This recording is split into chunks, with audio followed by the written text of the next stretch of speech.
Halo semuanya, kali ini kita akan membahas kisah Pangeran Diponegoro. Apa kamu sudah sering dengar cerita pangeran satu ini? Pangeran Diponegoro yang bernama asli Raden Mas Mustahar adalah putra dari Gusti Raden Mas Suraja dan Raden Ayu Mangkorowati yang lahir pada tanggal 11 November 1785 di Yogyakarta. Ketika berusia 20 tahun, namanya diubah menjadi Bendoro Raden Mas Ontowiryo oleh kakeknya. Setelah ayahnya naik tahta, yaitu menjadi Sultan Buwono III, dia diberi gelar Pangeran Diponegoro. Diponegoro tumbuh dan besar di Tegalrejo di lingkungan masyarakat yang taat beragama Islam, bersama nenek buyutnya yang bernama Ratu Ageng Tegalrejo, seorang ulama besar wanita di Pulau Jawa. Ratu Ageng lebih memilih menyingkir dari kehidupan keraton karena merasa kehidupan elit istana terlalu mengikuti gaya hidup kolonial yang kebarat-baratan dan menjauh dari nilai hidup agama serta adat istiadatnya. Akhirnya beliau membuka lahan pertanian di daerah Tegalrejo. Dari nenek buyutnya inilah Diponegoro mendapatkan pendidikan agama Islam yang mendalam, bahkan sempat berguru ke ulama-ulama besar di seluruh penjuru Pulau Jawa, hingga menguasai ilmu fikih, tafsir, bahkan tasawuf. Meskipun keturunan bangsawan, Diponegoro tidak pernah berminat pada dunia perpolitikan istana. Dia lebih suka hal-hal yang menyangkut masalah keagamaan dan lebih merasa nyaman berbaur dengan rakyat. Hingga kemudian Pangeran Diponegoro menyaksikan penderitaan rakyat pribumi yang dieksploitasi dengan kerja paksa, penerapan berbagai macam pajak, dan monopoli perdagangan oleh Belanda. Sementara kekuasaan dan kewibawaan bangsawan terdesak. Bahkan beberapa daerah Kesultanan Yogyakarta dirampas oleh Belanda. Disinilah semangat cinta agama dan negaranya terbakar. Pada tahun 1825, Belanda membangun jalan lintas Yogyakarta guna kepentingan perdagangan. Rute pembangunan jalan ini melalui tanah makam leluhur Pangeran Diponegoro di Tegalrejo. Permasalahan semakin serius ketika Belanda memasang patok-patok di atas tanah milik Diponegoro tanpa seizin beliau dan bertindak semena-mena terhadap pekerja paksa pribumi. Pangeran Diponegoro geram dan segera memerintahkan pengikutnya untuk mencabut patok-patok yang sudah dipasang oleh Belanda. Hal ini menjadi simbol perlawanan Diponegoro terhadap penderitaan rakyat miskin yang dieksploitasi secara berlebihan oleh Belanda dan perilaku Belanda yang tidak menghargai adat istiadat setempat. Belanda selanjutnya meminta bantuan Paman Diponegoro, Gusti Pangeran Haryo Mangkubumi, untuk memanggil dan menegur tindakan Diponegoro yang menentang Belanda.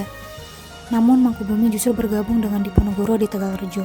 Akibatnya rumah Pangeran Diponegoro dibakar, namun mereka berhasil meloloskan diri menuju Gua Selarong dan membangun markas di tempat tersebut. Dari Gua Selarong inilah Pangeran Diponegoro dibantu pamannya, Pangeran Mangkubumi, dengan seruan perang fisabilillah menghadapi kaum kafir. Masyarakat tidak segan ikut bergabung dengan pasukan Diponegoro ke Gua Selarong. Sementara itu, para ulama juga semakin kecewa karena semakin meluasnya kebiasaan barat yang bertentangan dengan ajaran agama dan adat istiadat setempat. Di Surakarta, Kiai Mojo, seorang ulama besar, ikut bergabung dengan pasukan Diponegoro. Dia berhasil merekrut banyak kiai, syekh, pejabat urusan agama, guru ngaji, hingga ulama di desa-desa. Mereka menjadi pengikut Pangeran Diponegoro yang tidak hanya setia, tetapi juga mempunyai semangat juang tinggi untuk melepaskan diri dari penjajahan. Setelah sejumlah pengikutnya mencapai ribuan, Diponegoro membagi pasukannya menjadi beberapa batalion. Setiap batalion dibekali dengan senjata api dan mesiu dan peluru yang dibuat di hutan. Pangeran Diponegoro bersama para panglimanya menerapkan strategi perang gerilya yang selalu berpindah-pindah guna menghindari penyergapan musuh. Markasnya di Gua Selarong seringkali kosong karena pasukan Belanda menyerang lokasi tersebut.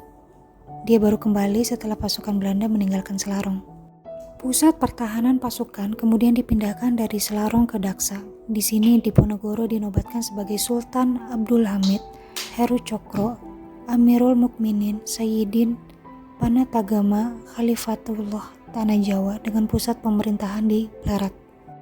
Pada Juni 1826, Belanda menyerang markas Pangeran Diponegoro di Daksa, namun sudah dikosongkan. Ketika Belanda kembali dari Daksa menuju Yogyakarta, secepat kilat pasukan Diponegoro menyergap dan membinasakan seluruh pasukan Belanda, merampas senjata dan amunisi, lalu menghilang dari Daksa.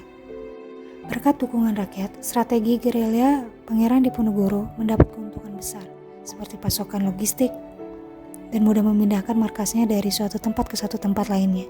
Berbagai kesulitan dihadapi oleh Belanda.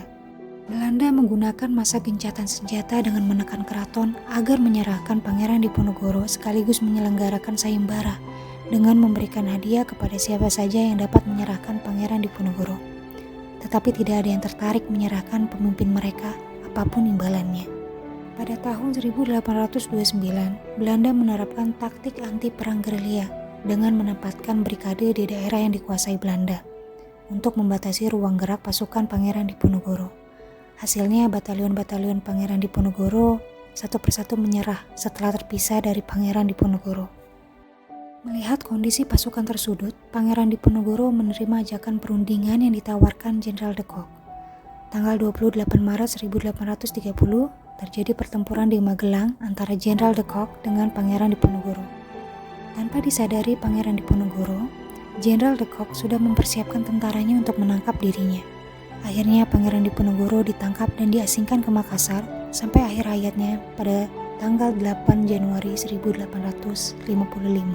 Pelajaran berharga yang dapat kita petik dari Pangeran Diponegoro adalah semangat, keberanian, serta keteguhan prinsipnya akan ajaran agama yang ia yakini. Ia berani mati demi tidak terjajah dan melindungi rakyatnya. Terima kasih telah menonton video ini. Semoga video ini dapat bermanfaat untuk kita semua. Sampai jumpa di video dan cerita sejarah selanjutnya. Pelajaran berharga apa saja yang dapat kamu petik dari sosok Pangeran Diponegoro ini? Komen di bawah ya.